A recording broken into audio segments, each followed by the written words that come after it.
ಭಾರತದ ಸಂವಿಧಾನ ಪೀಠಿಕೆ ಭಾರತದ ಪ್ರಜೆಗಳಾದ ನಾವು ಭಾರತವನ್ನು ಸಾರ್ವಭೌಮ ಸಮಾಜವಾದಿ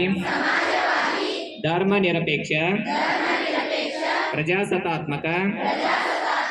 ಗಣರಾಜ್ಯವನ್ನಾಗಿ ರೂಪಿಸುವುದಕ್ಕಾಗಿ ಭಾರತದ ಎಲ್ಲ ಪ್ರಜೆಗಳಿಗೆ ಸಾಮಾಜಿಕ ಆರ್ಥಿಕ ಮತ್ತು ರಾಜಕೀಯ ನ್ಯಾಯವನ್ನು ವಿಚಾರ ಅಭಿವ್ಯಕ್ತಿ ನಂಬಿಕೆ ಧರ್ಮ ಮತ್ತು ಉಪಾಸನೆಯ ಸ್ವಾತಂತ್ರ್ಯವನ್ನು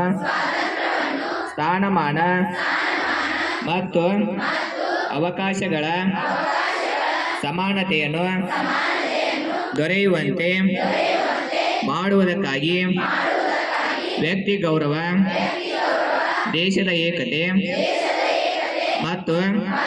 ಸಮಗ್ರತೆಗಾಗಿ ಎಲ್ಲರಲ್ಲಿ ಭಾತೃತ್ವ ಭಾವನೆಯನ್ನು ಮೂಡಿಸುವುದಕ್ಕಾಗಿ ದೃಢ ಸಂಕಲ್ಪ ಮಾಡಿ ನಮ್ಮ ಸಂವಿಧಾನ ಸಭೆಯಲ್ಲಿ 1949ನೇ ಇಸವಿಯ ನವೆಂಬರ್ ತಿಂಗಳ 26ನೇ ದಿನದಂದು ಈ ಸಂವಿಧಾನವನ್ನು ನಮಗೆ ನಾವೇ ಅರ್ಪಿಸಿಕೊಂಡು ಅಂಗೀಕರಿಸಿ ಶಾಸನವಾಗಿ ವಿಧಿಸಿಕೊಂಡಿದ್ದೇವೆ.